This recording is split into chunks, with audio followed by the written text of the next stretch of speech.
चारों वर्णों के लोगों को द्वादश दान करके जाना चाहिए। 12 प्रकार का दान करके जा। वो 12 दान कौन कौन से हैं? शिव महापुराण में सूजी महाराज सौनक ऋषियों को सुना रहे हैं कौन कौन से हैं वो द्वादश दान, 12 दान। वर्ण ने कह दिया गया।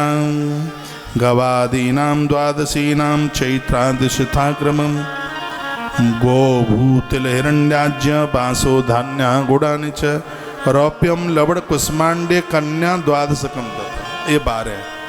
माताओं, आपके घर में ऐसे पुरुष लोग हैं जो धर्म कर्म से बिल्कुल भी जुड़े नहीं हैं, इनका कल्याण करना भी आपके ऊपर निर्भर है। आप थोड़ा थोड़ा बचा के अपने इस परिवार के निमित्त दान पुण्य करते रहना। क्या क्या करना है? गौ भूत तिल, वो लोग आप में बड़े बड़भागी हैं जिनके घर से गाय का दान हुआ है, गौ दान हुआ है। गौ माता बैतरणी से पार करती है। कल मैं आपको सुना रहा था, नए श्रोताएं सुन लीजिए। एक बार पार्वती ने भगवान भोलेनाथ को कहा था, ये संसारी व्यक्ति तो तीर्थ यात्रा इतना कर नहीं पाएगा, संसार से मुक्त होने के लिए बड़ा भजन चाहिए, ये कर नहीं पाएंगे। हे बाबा, ये बता दो कि ये लोग कैसे इस पृथ्वी लोक से मुक्ति को प्राप्त हो जाए। भोलेनाथ ने कहा एक उपाय है। क्या उपाय है? कि हे जगदम्बा, तुम इस धरती पर गाय बन करके पहुंच जाओ, गैया बन जाओ। ये लोग गाय का दान करेंगे, बैतरणी से पार हो जाएंगे। तो मैया कहने लगी, मैं तो आपके बिना रह नहीं सकती और आप नहीं होंगे तो मैं नहीं रह पाऊंगी। तो भगवान ने कहा, मैं तुम्हारे संग ही रहूंगा। माँ पार्वती ने पूछा, सो कैसे? शंकर जी ने कहा, तुम गाय बनना और वो बीच का जो बड़ा सा ठाट होती है, मैं उस गैया की ठाट बन जाऊंगा। तो वही गौरी आकर के गैया बनी और महादेव उस गैया की ठाट बन गए। देसी गाय की यही तो पहचान है। इसलिए देसी गाय का दूध ज़्यादा प्रभावी। और याद रखना, जो गौदान होता है वो देसी गाय का ही होता है, गौदान और किसी गैया का नहीं होता। गैया है ही देसी गाय। और तो ये अंग्रेजों का व्यापार था, सो उन्होंने अपना व्यापार बढ़ाया, अपने यहाँ का जानवर हमारे भारत में उतार दिया काऊ गाय कहकर। हिंदुस्तानी आदमी ज़्यादा भोला है, वो पशु ज़्यादा दूध देता था। पहले वो जर्सी फ्री में बांटी गई। बहुत देश ऐसे हैं जहाँ जर्सी पर बैन लगा हुआ है, जर्सी नहीं कोई पाल सकता क्योंकि इसके दूध में कैंसर है, ये बीमारियां फैल रही हैं। भारत सरकार को भी जर्सी के दूध पर बैन लगा देना चाहिए। लोग मर रहे हैं बिना मौत के। देसी गाय, वो दूध भले ही कम दे लेकिन उसके दूध में स्वर्ण मिलता है, इसलिए तो वो पीला होता है। सूर्य केतु नाड़ी गौ माता में है, सबसे बड़ी नाड़ी है। 84 लाख योनियों में गौ माता ऐसी जिसकी रीढ़ की हड्डी सबसे बड़ी। और ऐसी गाय जो ऑक्सीजन लेती है, ऑक्सीजन देती है। नहीं तो सब जीव ऐसे नहीं है। हम लोग ऑक्सीजन लेते हैं, कार्बन डाइऑक्साइड छोड़ते हैं, लेकिन गौ माता है ऐसी जीवों में कि वो ऑक्सीजन लेती है और ऑक्सीजन ही देती है, वो कार्बन डाइऑक्साइड नहीं छोड़ती। इसलिए तो गैया के पास में बैठ कर के लोग हृदय रोग को जीत लेते हैं। जिनको हार्ट की कोई बीमारी हुई है वो अपनी छाती गौ माता की रीढ़ की हड्डी से छुआएं। मधुमेह के रोग काली गैया का गौमूत्र पिए। गैया का गोबर जहाँ गिरता है, गाय का मूत्र जहाँ गिरता है, 20 मिनट सुबह 20 मिनट शाम उलाने पाम चलें, बीमारी खत्म हो जाएगी। गौ माता तो एक बहुत बड़ा तीर्थ है, बहुत बड़ा अस्पताल है। लोग समझे तो सही। गाय कन्यादान पूरा नहीं होता जब तक गौदान नहीं होता।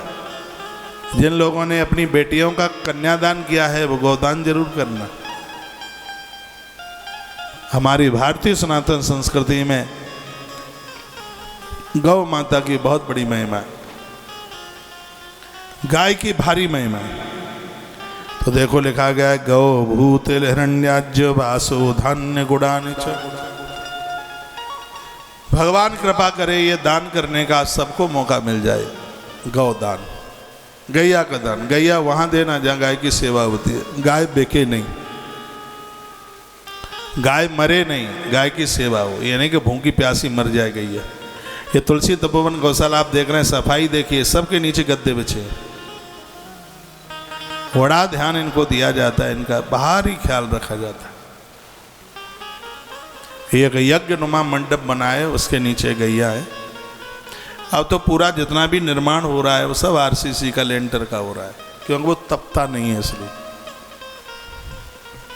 तो सबसे पहला दान है गौदान, दूसरा है भू धरती का दान।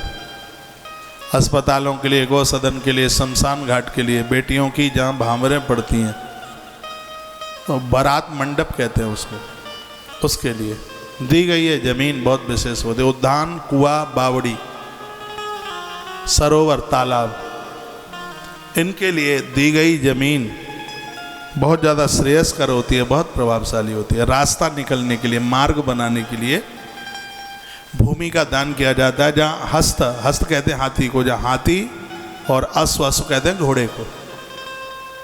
जहाँ घोड़े रहते हैं, जहाँ हाथी रहते हैं, गाय रहती है, ऐसी जगह है भूमि का दान करना, उसको बहुत श्रेयस्कर, बहुत विशेष माना गया है। तो पहला दान गैया का, दूसरा धरती का, तीसरा तिल का दान है।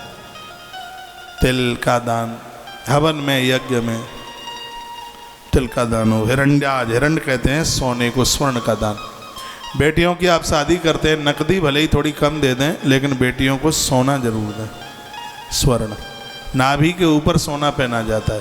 कोई भले ही कितना भी करोड़पति हो, सोना कभी पामों में नहीं पहना जाता, इसलिए पायल सोने की नहीं होती, बिछुआ सोने के नहीं होते, जूतियां चप्पल भी सोने की नहीं होती। स्वर्ण में साक्षात नारायण का वास है, इसलिए नाभि के नीचे सोना पहनना अपराध है। स्वर्ण का दान, बासो, बासो कहते हैं वस्त्र, वस्त्रों का दान। वस्त्र का दान करने से उम्र बढ़ती है। धान्य, अन्न का दान। गुड़ानी, गुड़ का दान। रौप्यम, चांदी का दान। विशेष दानों में इसकी चर्चा की गई है। लवड़म, लवड़ कहते हैं नमक का दान, नॉन, नमक का दान। कुसमांडे, पेठे का दान। हर एकादशी को आपसे पेठे का दान करवाते हैं। आपको पता है क्या, जो टीवी पर सुनते हैं, हर 11 को मैं कहता हूँ पेठा खाओ और पेठे का दान करो।